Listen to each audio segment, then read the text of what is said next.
Bonjour et bienvenue sur ma chaîne YouTube.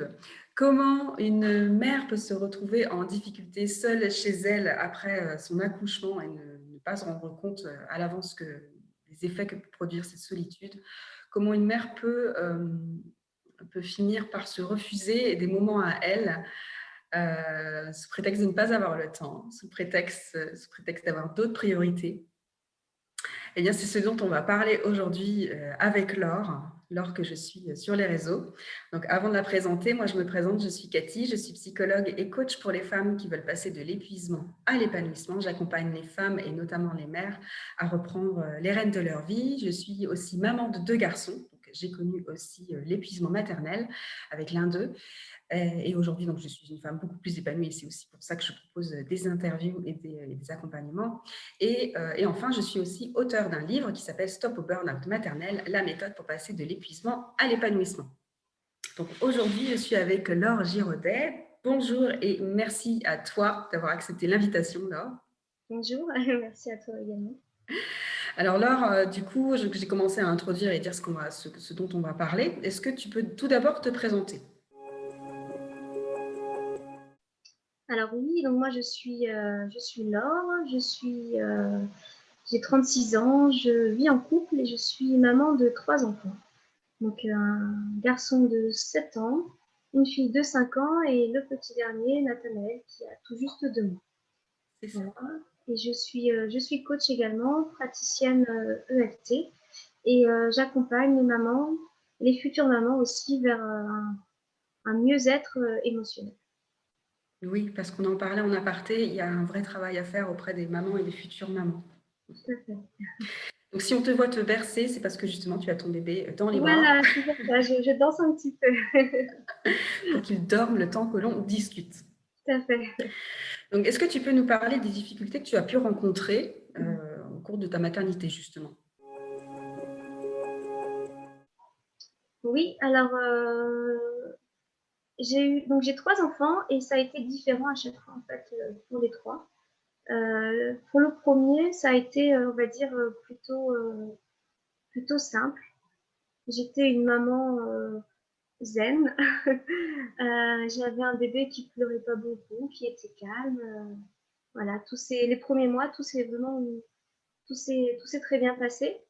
Et je pense que petit à petit, j'ai accumulé une certaine fatigue, sans être vraiment épuisée, mais une fatigue du fait d'un travail voilà, qui faisait faire de longues journées, beaucoup de trajets pour aller au travail. Donc, petit à petit, j'ai perdu un petit peu le plaisir de retrouver mon fils le soir en rentrant du travail, où vraiment, après ces 1 an, je pense que j'avais hâte le soir qu'il aille au lit pour que je puisse moi aussi souffler, mais ça allait quand même. En fait, j'étais pas en épuisement. On était un couple avec un enfant, donc on arrivait encore à gérer. En fait, je pense que ça allait. Ouais. Et tout, tout a vraiment changé à l'arrivée du deuxième. Et je m'y attendais pas parce que comme ça s'était bien passé pour le premier, je pensais que ça allait être pareil. Je savais faire, j'avais les gestes techniques, donc il n'y avait pas de raison que ça se passe pas bien. Et pourtant, ça a été un, un tsunami, voilà, mais on va dire dès le premier jour, dès le séjour à la maternité, ça a été compliqué. J'étais très fatiguée à la maternité. Euh, Clémence est née en césarienne, en fait. Du coup, j'avais vraiment très mal et j'étais très focalisée sur mes douleurs et pas forcément sur le bébé. Okay. Et il n'y a pas de lien d'attachement qui s'est fait tout de suite, en fait. Contrairement au premier, où j'ai vraiment ressenti dont on parle souvent, hein, l'élan d'amour vers l'enfant. Là, pour Clémence, bah, je ne l'ai pas ressenti. Et je ne comprenais pas, en fait, ce qui se passait. Donc, c'était compliqué dans ma tête. Clémence était aussi un bébé, ce qu'on appelle un bébé RGO, en fait, qui avait des reflux, Okay. et des reflux douloureux. Ouais, des reflux Et gastriques. voilà. C'est une pathologie que je ne connaissais pas non plus et qu'on a découvert au bout de 2 mois, en fait. Donc, les 2 premiers mois de Clémence, c'était des cris permanents. C'était un bébé qui n'était pas du tout calme, qu'on ne pouvait pas poser, qui hurlait tout le temps. Je lui donnais le sein et dès qu'elle prenait le sein, elle hurlait. Enfin, c'était horrible en fait. C'est dur à dire, mais il n'y avait aucun plaisir, il n'y avait pas de lien. C'était que des gestes techniques avec Clémence. Ouais. Que je faisais bien, hein, que je m'appliquais à faire bien. Mais évidemment, au bout d'un moment, bah, il y a un épuisement qui se fait. Et je me rendais pas compte parce que pour moi, c'était pas moi qui allait pas bien, c'était Clémence. D'accord. Comme elle était en souffrance, elle n'avait pas non plus beaucoup d'éveil, elle pleurait tout le temps. Et elle ne me regardait pas, elle avait le regard en vide. Donc pour moi, j'avais reporté tout sur elle en fait. Mm. Je pensais qu'elle était malade, qu'elle était pas bien. Et en fait, je me rendais pas compte que c'était moi aussi en fait qui allait pas bien. Donc ça a duré plusieurs mois comme ça. En fait. D'accord. Même en ayant le diagnostic, du coup, au bout de 2 mois, ça n'a pas changé, ça n'a pas tout de suite changé, quoi. Non, parce que les douleurs n'étaient pas complètement traitées. Donc il y avait encore des soirées où c'était jusqu'à 1h du matin qu'on devait la pousser dans la poussette pour qu'elle s'endorme. Enfin, Mm. c'était pas complètement réglé. Et je pense que les 2 premiers mois m'ont quand même beaucoup marqué et ça reste en fait. Ça part pas du jour au lendemain. Si on n'est pas aidé, si on n'est pas accompagné, bah, on reste avec nos peurs, nos craintes et bah, c'est dur de s'en sortir toute seule. En fait. Ouais, c'est ça. Et du coup, les médecins te disaient quoi vis-à-vis de ça? Sont-ils soutenus là-dessus ou pas? Non, au début, non. C'est vrai que les premiers mois, mon pédiatre me disait que tout allait bien. À partir du moment où le bébé prenait du poids, pour eux, il n'y avait aucune inquiétude à avoir. Ok. Et c'est vraiment au bout de 2 mois où elle a fait un malaise, elle est devenue toute blanche d'un coup. Là, j'ai dit non, stop. Et du coup, elle a été hospitalisée et ils m'ont dit qu'elle faisait du RGO en fait. D'accord. Voilà. Ok. Et c'est des bébés le diagnostic se fait difficilement en fait, je crois. Oui, complètement. Il se fait difficilement et puis il peut y avoir confusion entre le stress et l'état de la maman et l'état du bébé aussi. Complètement. C'est ça, c'est quelque chose que je connais, donc effectivement, je comprends exactement ce que tu vis là. Ouais. Et en fait, ce qui s'est passé, c'est que voilà, quand Clémence avait 8 mois, c'est mon conjoint qui a pris rendez-vous chez un pédiatre en me disant, bah écoute, tu vas aller voir un pédiatre qu'on ne connaissait pas. Tu vas y aller et tu vas lui poser tes questions sur Clémence. Parce que pour lui, il n'y avait pas de problème avec Clémence. En fait. C'était vraiment que D'accord. moi qui voyais ça. Ok. Donc j'y suis allée, mais vraiment à contre-cœur, hein, parce que c'est difficile de parler de ces difficultés.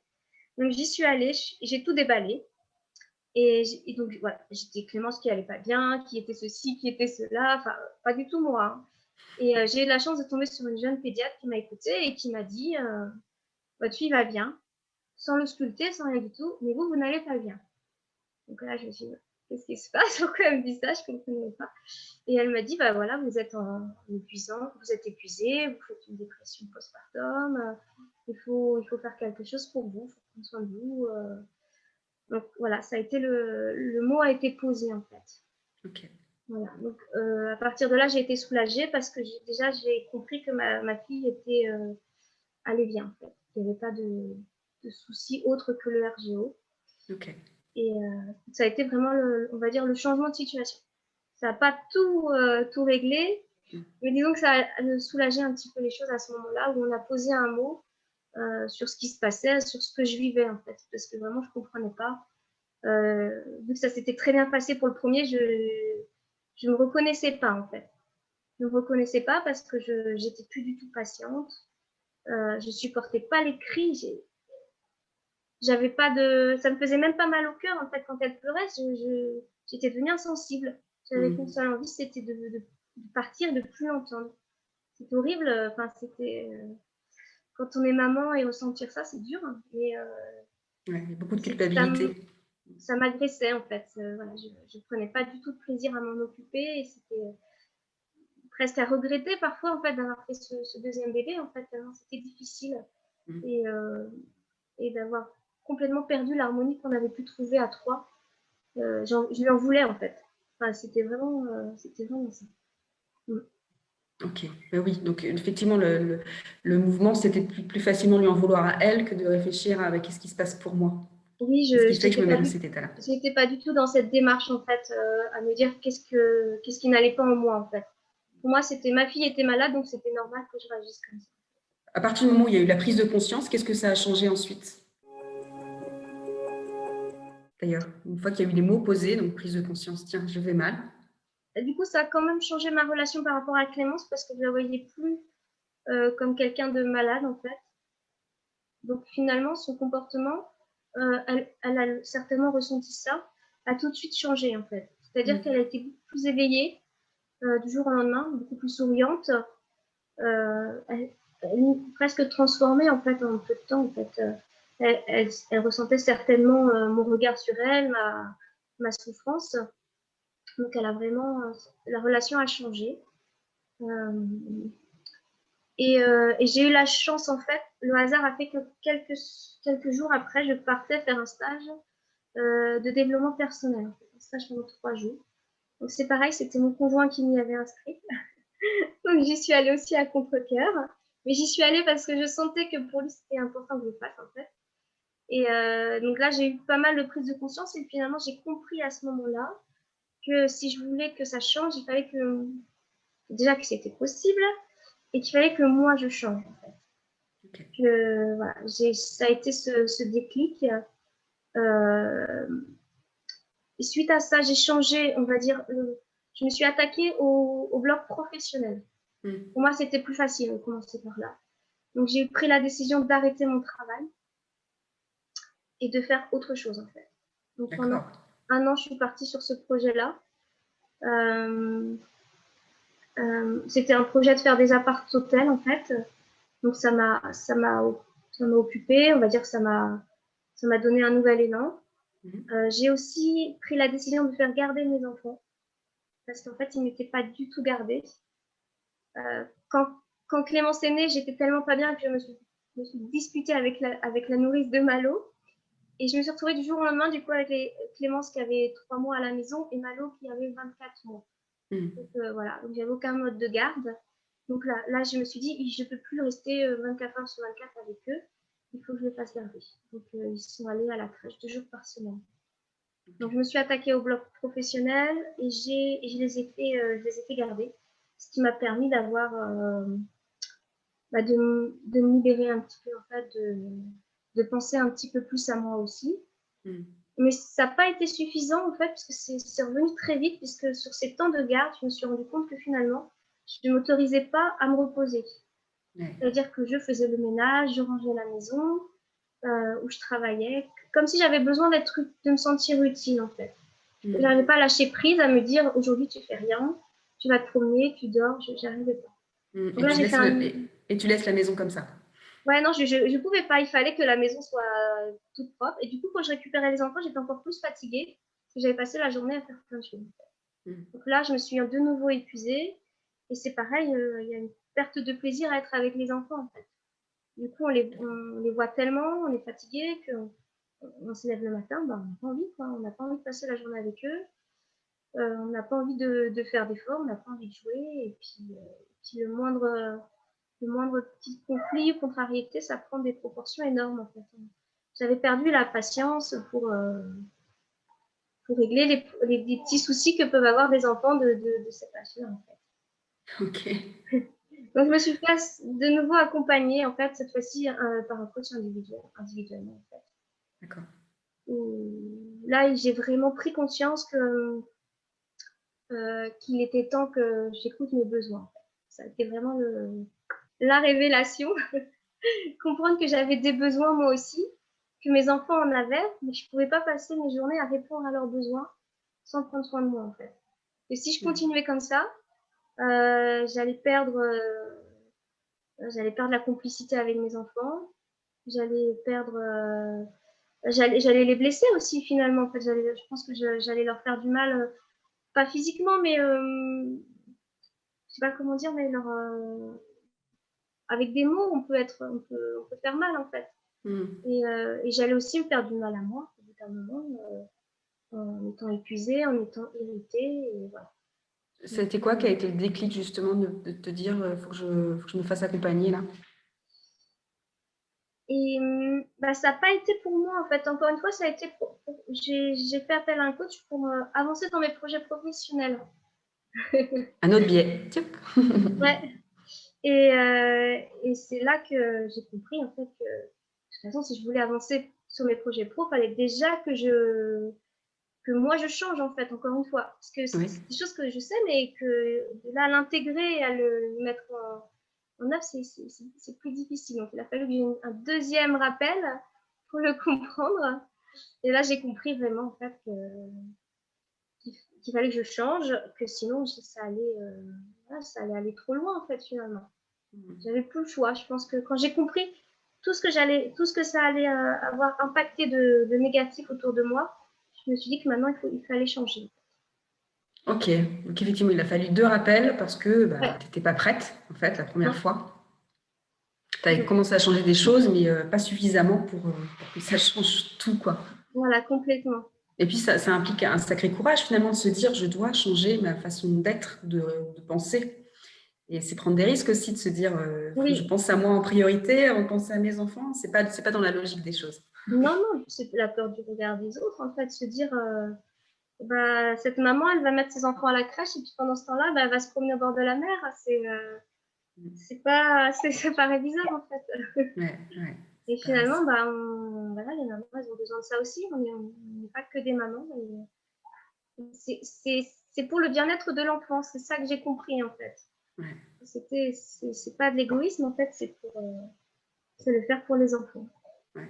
Mm. D'abord, de le faire pour les enfants, mine de rien. Ok. Ouais. Et d'ailleurs, il y en a un qui se réveille. Oui, ça gigote. Ok. Est-ce que tu avais imaginé être ce genre de mère-là? Ou pas du tout. Alors, laquelle? Parce que j'ai eu l'impression d'être deux mères à la fois. Alors, quelle mère tu imaginais être alors? Je pense que à ma première grossesse, je me suis jamais posé cette question-là, en fait. Ouais, quelle mère je voulais être, je sais pas. C'est pas une C'est question que je me naturel. suis posée. Mhm. Pour moi, il n'y avait pas de question à se poser. La maternité, c'était quelque chose de facile, c'était un heureux événement. Donc voilà, ça allait être facile, fluide, que du bonheur, ça allait souder le couple. Enfin, voilà, complètement naïve en fait. Mais il y avait quand même un idéal, du coup, que ça se passe bien. Oui, peut-être, oui, il y avait cet idéal-là, oui. Ok. Mais Effectivement. du coup, la deuxième fois, ça ne s'est pas passé comme ce que tu avais imaginé. Alors, non, non. Je pensais que ça allait être le même idéal et finalement, ça a été. Descente aux enfers. Oui, on peut dire ce mot-là en fait. Oui, effectivement. Donc ton idéal, c'était quand même d'avoir que ça se passe bien, en fait. Qu'il n'y ait pas de difficultés majeures, qu'au contraire, Ben ça non, crée une famille heureuse et épanouie. mais il n'y avait pas de raison pour moi parce que c'est vrai que l'épuisement parental, enfin, la dépression postpartum, c'est pas des mots que je connaissais, j'en avais pas entendu parler, alors ça arrive qu'aux autres, c'est ce qu'on peut se dire aussi en fait. Donc, Mm, voilà. c'est ça. Ça n'arrive qu'aux autres. Ouais. Ok, donc c'était plutôt cette mère-là que tu imaginais être, et c'est pas ce qui s'est passé. Euh, donc, bah, tu l'as dit, en fait, finalement, que tu savais pas que c'était pas normal sur le coup. Il a fallu, il a fallu finalement la rencontre avec ses pédiatres pour te rendre compte que c'était pas normal. Voilà, oui, vraiment de poser les mots en fait, de l'entendre de quelqu'un, de l'entendre de quelqu'un extérieur en fait. Ouais. C'est ça, complètement Ouais. extérieur. Ok. Ok, donc finalement, est-ce que ça t'arrive encore aujourd'hui de te dire, bon, bah, ça m'arrive encore d'être fatiguée ou épuisée, notamment avec l'arrivée de ce troisième enfant, Oui, qu'est-ce oui, c'est qui... ça. ça... Ah, c'est l'heure de se réveiller. Là, je pense que du coup, je suis super vigilante. D'accord. C'est-à-dire que je m'observe en fait. Je vois quand je dérive un petit peu en fait. Ok. Ouais. C'est-à-dire que dès que je commence à être irritable, que je commence à être moins patiente, je corrige tout de suite. Je me rends compte qu'on peut vite basculer, rebasculer, même si on l'a déjà vécu. Un petit souci là, si le nez ne veut pas. Il veut plus s'endormir. Voilà, donc je me rends compte qu'on peut très vite rebasculer, même en l'ayant déjà vécu une fois. Et j'ai pas envie de le revivre. J'ai pas envie de faire subir ça à mes enfants, à mes conjoints non plus. Donc je prends du temps pour moi. En fait, voilà, j'essaye quand même, hein, même si c'est pas facile. Avec Oui. un bébé, ça prend quand même c'est 24 heures sur 24. Et, mais on peut retomber dans l'épuisement même en l'ayant déjà vécu. Bah, complètement, effectivement, Ouais, tu t'en es rendu compte. je m'en suis rendu compte. Ouais. Ouais.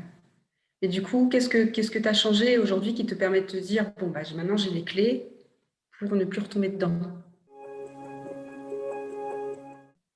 pour moins prendre de risques, quoi. Bah, c'est vraiment que je m'observe. En fait, dans ma tête, on m'avait appris ça en une séance une fois. J'ai un code couleur. J'ai le Ok, vert, le orange et le rouge. Donc, quand ok, je suis dans le vert, c'est vraiment ça va. Et quand je suis dans le orange, où là, je commence où je me sens fatiguée, où je perds le plaisir d'être avec mes enfants, où je râle, où j'en ai marre, où j'accuse mon conjoint de ne pas m'aider, enfin, où je commence à vraiment avoir un comportement négatif. Là, je me dis stop, tu es dans le orange. Si tu continues, tu vas être dans le rouge. Et dans le rouge, c'est plus dur de se maîtriser et de revenir après dans le vert, en fait. J'ai toujours ok, ce système de couleurs. Donc, dès que je suis dans l'orange, je me dis stop. Je délègue, en fait. Chose que ok, je ne savais pas faire avant. Je dis que j'ai besoin d'aide aussi, chose que je ne savais pas non plus faire avant. Ça reste ok. quand même difficile hein, de le dire, mais j'essaye de dire, voilà, là, j'en peux plus. Tu t'occupes du bébé ou tu fais ça, moi, je vais prendre l'air. Voilà, pour justement pas retomber dans ce qu'on a pu vivre avant.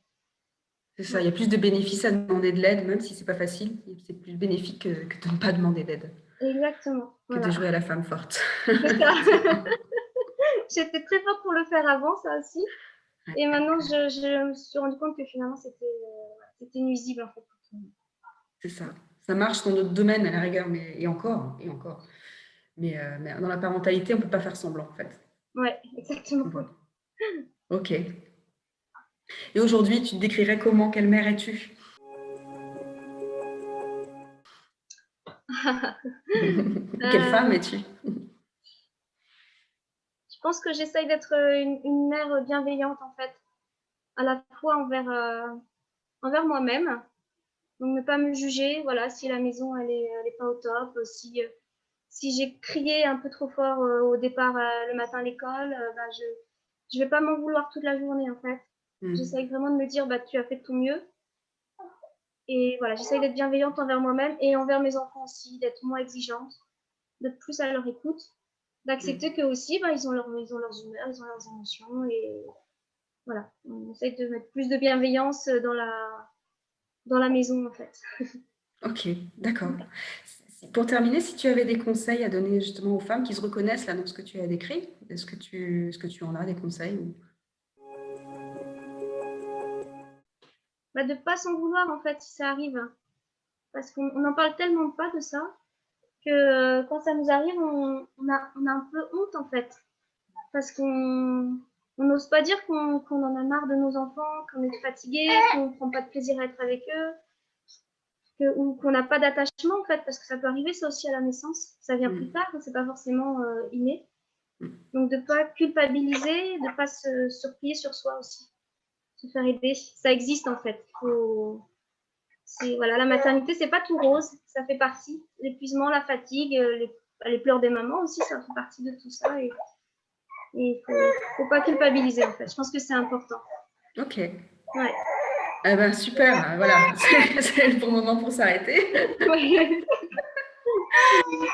Bah, écoute, je te remercie. Si jamais on veut te trouver et voir un petit peu ce que tu fais aujourd'hui, parce que tu proposes de nouvelles activités, donc on peut te trouver sur Facebook, on peut te trouver Oui, ailleurs aussi.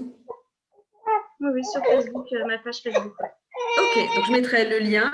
Si vous voulez me trouver aussi, je suis aussi sur Facebook. N'hésitez pas à partager cette vidéo et on va pouvoir s'arrêter là-dessus parce que bébé a besoin de bouger. Désolée. Merci beaucoup, Laure, vraiment. Merci à toi également. Et je vous dis à très vite pour une nouvelle interview.